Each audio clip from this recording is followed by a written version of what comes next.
กเขาใหญ่น้อยจิตใจเลื่อนลอยยังทรมานลืมคำมันลืมคำที่พระองค์ให้ขอ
เขาใหญ่น้อ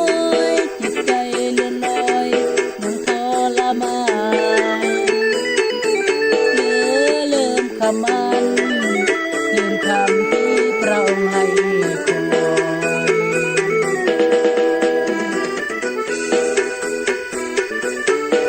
อขอบใจพี่น้องเด้อให้พี่น้องคนไลค์กดแชร์เด้อพังลาพังไทยกันแล้วแต่พี่น้องเนาะจ้ากดเฟซบุ๊กมาคุยกันพี่น้องให้พี่น้อง